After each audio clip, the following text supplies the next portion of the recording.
Hello students, welcome to super grads. This is Nishla Herwar. And जैसे आपको ये बैकग्राउंड में दिख रहा है कि अपन आज क्या लेके आए हैं, अपन लेके आए हैं लीगल स्टडीज के बारे में। ठीक है, इसमें लिखा हुआ है how to prepare legal studies for CUET UG.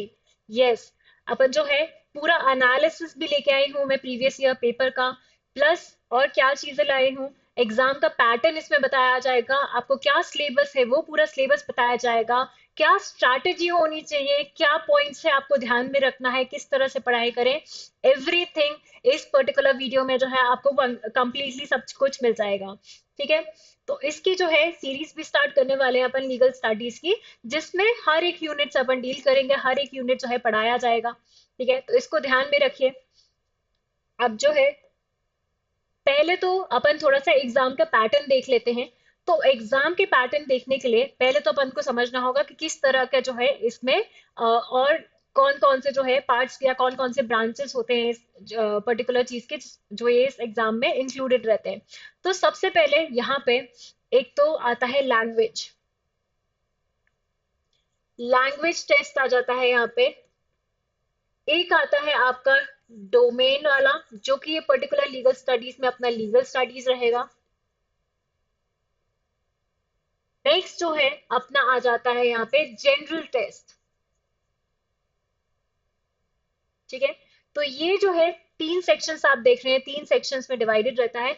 अभी ये जो पर्टिकुलर जो पूरा स्लाइड है वो किस चीज के लिए है, ये डोमेन वाला जो है लीगल स्टडीज इसके लिए बताया गया है। इसकी स्ट्रैटेजी और सब कुछ जो है सिलेबस वगैरह मैं यहाँ पे आपको बताऊंगी। ठीक है, पहले जो दो चीजें हैं, ऊपर ऊपर और नीचे की जो दो चीजें हैं वो हम यहाँ पे नहीं करेंगे, बट मैं आपको बता देती हूँ कि किस तरह से जो है यहाँ पे चीजें जो है, एक तो लैंग्वेज हो गया था अपना, दूसरा था अपना लीगल स्टडीज, एंड लास्ट था अपना जनरल टेस्ट। ठीक है, तो इसमें जो है लैंग्वेज में आते हैं अपने जो है 40 क्वेश्चन अपन को अटेम्प्ट करने होते हैं। लीगल स्टडीज में भी 40 क्वेश्चंस अटेम्प्ट करने होते हैं आउट ऑफ 50।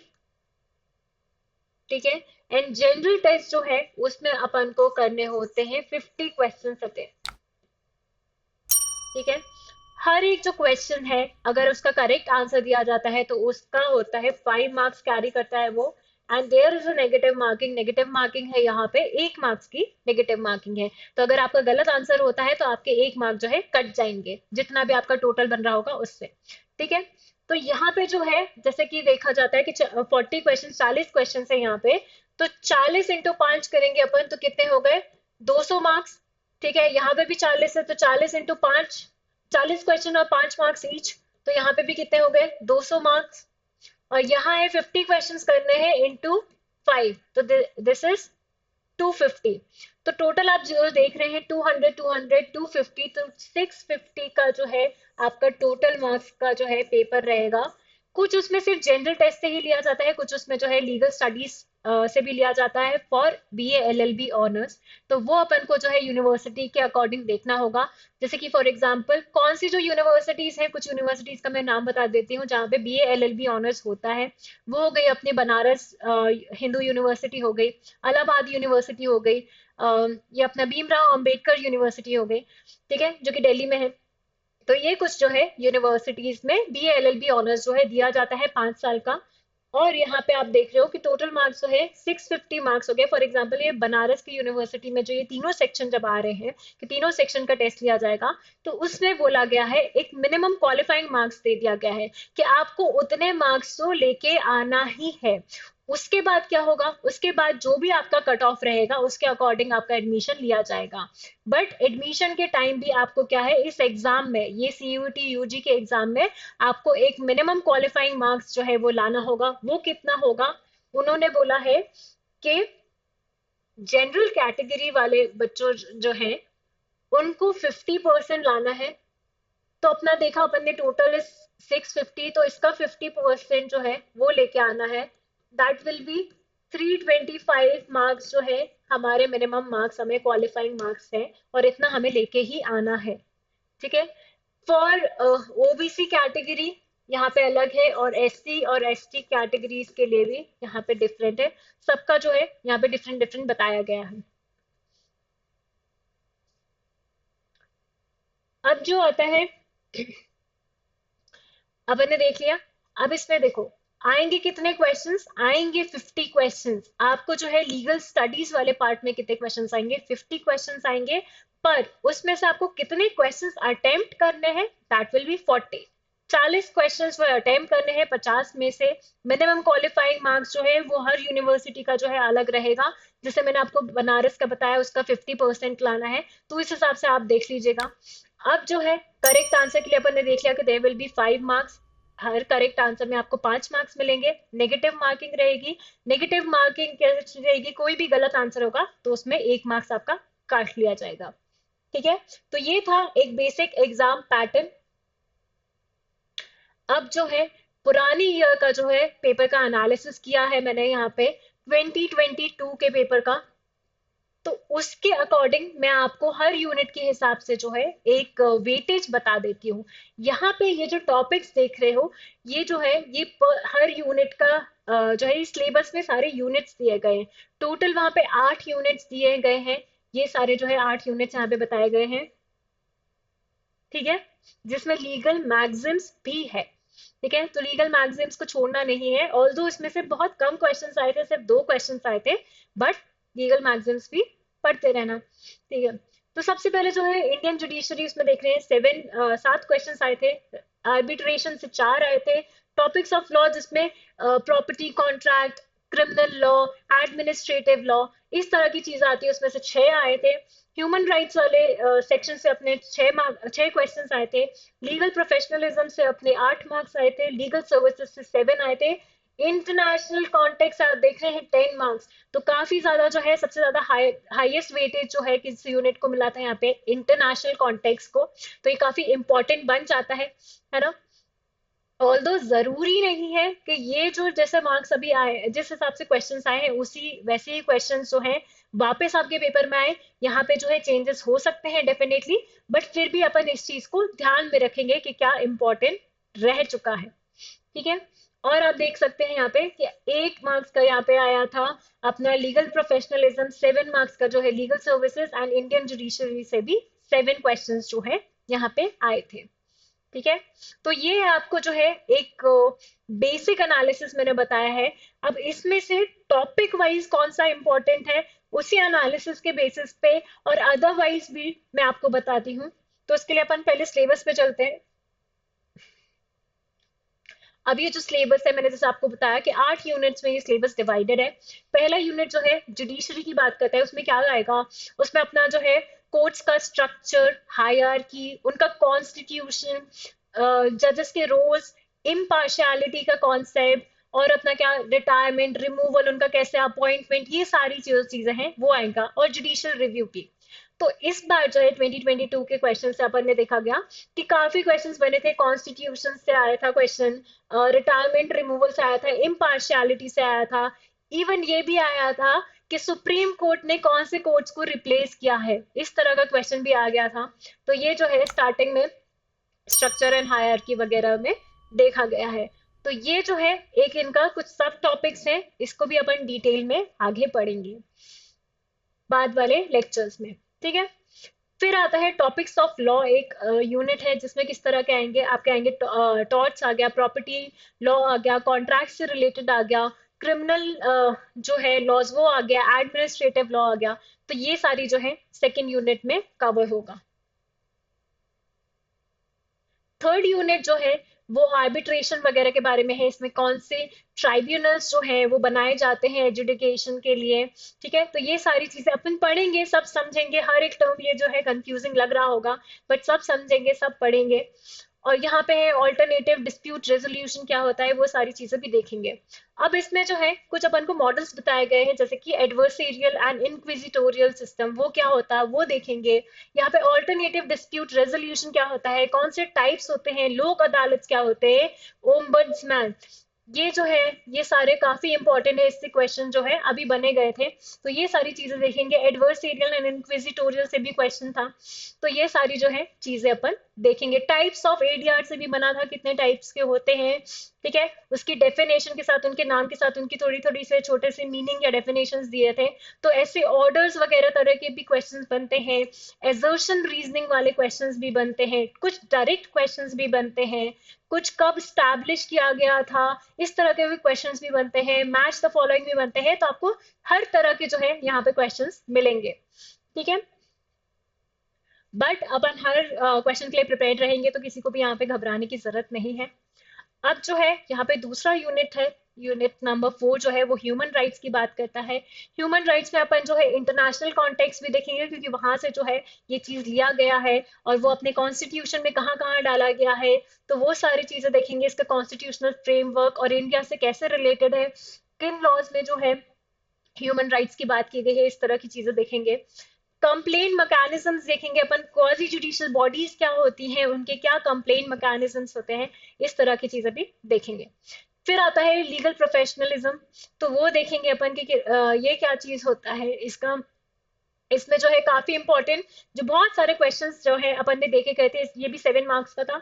इसमें बहुत सारे देखे थे कि एडवोकेट्स एक्ट से और बार काउंसिल ऑफ इंडिया से भी काफी क्वेश्चंस जो है बने थे। तो ये काफी इंपॉर्टेंट पार्ट है, ठीक है। यहाँ पे ह्यूमन राइट्स का जो है कॉन्स्टिट्यूशन वाला पार्ट जो है काफी इंपॉर्टेंट है, कि कहाँ से जो अपने इंडिया में ह्यूमन राइट्स वाली चीजें कहाँ पे डाली गई है, ये सारी चीजें देखना है। देन जो आता है यहाँ पे जो है एडवर्टीजमेंट और क्या अपॉर्चुनिटीज फॉर लॉ ग्रेजुएट्स है, ये वाले सेक्शन से भी अपन ने क्वेश्चन देखा था। तो ये भी काफी इंपॉर्टेंट हो जाता है, ठीक है। ये उनका पूरा सिलेबस है, इसमें से क्वेश्चन जो है आपके इन्हीं में से आएंगे। इवन जो है आपके डायरेक्ट क्वेश्चंस जो है पूरे ये आपका एनसीईआरटी का ही सिलेबस है, और इसमें से भी डायरेक्ट क्वेश्चन जो है लाइन से आ जाते हैं। तो वो भी आपको ध्यान रखना है एकदम अच्छे से। अब जो है लीगल सर्विसेज, ये भी काफी इंपॉर्टेंट जो है यूनिट है, इससे भी काफी वेटेज रखता है ये यूनिट भी। अब इसमें जो है लीगल एड से काफी क्वेश्चंस आए थे, फ्री लीगल एड वगैरह से, ठीक है, लोक अदालत से क्वेश्चंस आए थे। तो इस तरह की चीजें जो है आप ध्यान में रखना। आप खुद भी जो है एक बार पेपर जो है एनटीए की जो वेबसाइट है वहां से निकाल के देख सकते हैं, अगर आपको देखना है, ठीक है। फिर जो है यहाँ पे एक और यूनिट इंटरनेशनल कॉन्टेक्स्ट, ठीक है। इसमें क्या है, अपन थोड़े इंटरनेशनल लॉ क्या होता है वो देखेंगे, सोर्सेस क्या है, म्युनिसिपल लॉ से कंपैरिजन करेंगे, इंटरनेशनल लॉ में और इंडिया के लॉज में क्या सिमिलैरिटी है, बाकी कंट्रीज में क्या लॉ चलते हैं, ये सारी जो चीजें हैं सब अपन यहाँ पे कवर करेंगे। इवन जो ये जो मेजर बॉडीज बनी गई हैं, international court of justice, ICC, इन सब के जो है क्वेश्चंस बहुत बने गए हैं। और ये अपन ने देखा था कि ये 10 क्वेश्चंस आए थे यहाँ से, 10 क्वेश्चन से आने 5 मार्क्स का एक होता है, तो यहाँ पे ये कुछ 50 मार्क्स का जो है वेटेज कैरी करता है। तो काफी इंपॉर्टेंट है ये सेक्शन। तो इसको अपन बहुत अच्छे से डेप्थ में, अच्छे से जितना भी एनसीईआरटी में दिया है सब अच्छे से पढ़ेंगे। अब जो लास्ट यूनिट जो बचा है वो लीगल मैगजीन से है। ऑल्दो इससे ज्यादा क्वेश्चंस नहीं आए थे, सिर्फ 2 क्वेश्चंस आए थे, बट ऑफ कोर्स क्योंकि इसका बहुत लिमिटेड है, तो ये काफी इजियर है कि अपन 2 मार्क्स भी जो है वो कहीं नहीं जाए अपने। काफी लिमिटेड क्वेश्चंस है, आप देख रहे हो, लिमिटेड मैगजीन है, सिर्फ इतनी मैगजीन ये इन्हें पूरे अपने कोर्स में ही दे दिए, इतना ही ध्यान में रखना है। तो अपन कोशिश करेंगे कि सारे जो है मैगजीन्स अपन को अच्छे से आ जाए, ताकि वो 2 मार्क्स भी जो है वो कहीं ना ही जाए, ठीक है। चलो, तो ये था एग्जाम का पैटर्न, इसका जो है प्रीवियस एनालिसिस एंड अभी जो है प्लस अपन ने इसका सिलेबस देखा था, कौन से इंपॉर्टेंट टॉपिक्स हैं वो भी देख लिए। अब अपन थोड़ा सा स्ट्रैटेजी बना लेते हैं तैयारी करने से पहले, स्टार्ट करने से पहले। तो आप क्या कर सकते हो, सबसे पहले तो जो भी प्रीवियस ईयर पेपर्स हैं इसके, ठीक है, वो थोड़ा सा आप डाउनलोड करके एक बार देख लो। मैंने तो एक बार बता दिया, बट आप भी अपने जब खुद ही देखोगे एक बार, तो आप भी थोड़ा दिमाग लगाओगे, वहां समझोगे कि किस तरह के क्वेश्चंस आ रहे हैं। आप जब पढ़ोगे ये चीज हेल्प करेगा, जब आप पढ़ना स्टार्ट करोगे तो आपको समझ आएगा कि इस टाइप का जो है क्वेश्चन बनते हैं। तो आपको ये चीज ध्यान में रहेगी, और आपको है एक इसके लिए एक एज मिलेगा। तो आप प्लीज जो है एक बार एनालाइज कर लेना क्वेश्चन पेपर, आपको भी एक आइडिया हो किस तरह से, आप थोड़ा फेमिलियर हो जाओ क्वेश्चन पेपर से, कुछ एकदम नया ना लगे आपको, ठीक है। फिर उसके बाद जो है जितना भी अपन ने एनसीईआरटी सिलेबस देखा था, ये पूरा एनसीईआरटी वाला सिलेबस था जो भी आया था, और यही जो है वेबसाइट पे दिया गया है एनटीए के, तो इसके जो है बाहर कुछ नहीं जाने वाला। तो ये जो है आप अच्छे से थरोली जो है इसको पढ़ लेना। ठीक है, पूरा सिलेबस जो है अपन को अच्छे से याद रखना है। इवन लाइन एनसीईआरटी की बुक से डायरेक्ट लाइंस भी उठा लिया जाता है, तो अपन वो भी अच्छे से ध्यान में रखेंगे, कॉन्सेप्ट्स पे भी ध्यान रखेंगे, पूरा अच्छे से पढ़ेंगे। अब जो है आप कोशिश करना, जब भी आप वन जो है लेक्चर स्टार्ट करते हैं, उसके बाद जो है नोट्स के अलावा जो पीपीटीज और ये सारी रहेंगी वहां पे तो आपको मिल ही जाएंगी, बट इसके अलावा आप ट्राई करना कि खुद की हैंडी नोट्स बनाओ। इससे क्या फायदा होता है कि एक बार जो है आप खुद से जब लिखते हो ना, तो ज्यादा अच्छे से जो है चीजें ग्रास्प होती है। ठीक है, तो अपने हैंडी नोट्स बना के रखो, और ये एंड टाइम में भी काफी अच्छे से काम आते हैं। आप रिवीजन के टाइम पे आप कभी भी उठा के जो है देख सकते हो। उस टाइम आप पूरा वीडियो जो है नहीं देखोगे, और प्लस नहीं देखना चाहिए, बिकॉज इससे टाइम वेस्ट होगा। तो आप क्या कर सकते हो, आप हैंडी नोट्स बना के रखो। जब आप रिवाइज कर रहे हो तो एक कोई कोई पर्टिकुलर टॉपिक जो है उसको पढ़ो, और उसके अकॉर्डिंग खुद से जो है जितना भी आपको याद आता जा रहा है वो पूरा आपको उसको जॉट डाउन करते रहो। तो इस तरह से क्या होगा, चीजें आपको याद होती जाएंगी। ठीक है, फिर ट्राई करो कि अगर सिलेबस हो जाता है, या साथ में अपना रिवीजन चालू रखो। जैसे ही आप हैंडी नोट्स वगैरह बनाते हो, तो आप हर कुछ दिन में जो है पुराने टॉपिक्स भी जो पढ़ाते जाओगे, वो जो है पुराने टॉपिक्स भी देखते जाओ, उसका रिवीजन करते जाओ। आप एक ये मेंटेन रखोगे, तो आपको जल्दी और अच्छे से जो है चीजें याद रहेंगी, और डाउट्स भी आएंगे, अच्छे से पढ़ाई होगी। ठीक है, तो ये जो है रिवीजन वाला पार्ट, जो बहुत लोग सोचते हैं कि एकदम एंड में अपन छोड़ देंगे, बट ऐसा नहीं होता है। आपके जो भी टॉपिक्स होते जाते हैं कंप्लीट, आप उसको ट्राई करो कि आप जो है उसको एक रेगुलर रूटीन में ले आओ, कि उसका जो है रिवीजन बीच में थोड़ा बहुत करते रहना है। ठीक है, तो इसको एंड के लिए मत छोड़ना, करते रहना। फिर एक आती है बहुत इंपॉर्टेंट। अब ये तो हो गया अपना एक स्ट्रैटेजी, एक बेसिक स्ट्रैटेजी अपने अपने देख ली कि क्या क्या करना है शुरू से। बाकी पढ़ाते पढ़ाते मैं और बताती जाऊंगी चीजें। बट एक और चीज आती है, एक पोमोडोरो जो है टेक्निक होती है, वो क्या होती है, वो बेसिकली क्या ये होगा कि आप जैसे ही पढ़ने बैठो, ऐसा मत करो कि पूरा जो है 3 3 4 4 घंटे जो है आप बैठ के पढ़ ही रहे हो बिना किसी ब्रेक्स के। ऐसा मत करो। आप ट्राई करो कि 1 आध घंटा जो है, या कोई एक पर्टिकुलर टॉपिक है आप वो लेके बैठे हो, उसको कंप्लीट कर रहे हो, और उसके बाद आप क्या करो, कुछ जो है 15 20 मिनट का आप ब्रेक ले लो। अच्छे से ब्रेक लो। ठीक है, अच्छे से वापस से फिर फ्रेश माइंड से जो है वापस बैठो और फिर से पढ़ना स्टार्ट करो। तो ये जो है टेक्निक आप जो है लाते रहोगे, एक अपने रूटीन में बना लोगे, तो आपके लिए बहुत अच्छा होगा। क्योंकि काफी बच्चे क्या करते हैं, वो स्ट्रेस में रहते हैं, उनको लगता है कि ये पेपर निकालना ही है, तो वो एट लेंथ जो है बहुत घंटे घंटे बैठ जाते हैं। बट अपन को ऐसा नहीं करना है। अपन को अपनी बॉडी को भी रिलैक्स रखना है, थोड़ा फ्रेश माइंड से जो है चीजें कंटिन्यू होती रहेंगी, करते रहेंगे तो अच्छे से जो है चीजें ग्रास्प होंगी, समझ आएगी। अदरवाइज आप बस बैठ के रीड करते रह जाओगे और आपको चीजें समझ भी नहीं आएंगी। तो प्लीज ब्रेक ले लेके पढ़ो अच्छे से। ठीक है, अच्छे से खाना वाना खाओ, सब बढ़िया से रहो। फिर उसके बाद आता है मॉक टेस्ट। जब आपका जो है कुछ एक पर्टिकुलर चंक ऑफ पार्ट जो है अच्छे से हो जाता है, तो जैसे ही मॉक टेस्ट वगैरह आते हैं, वो आप स्टार्ट कर दो उसको जो है।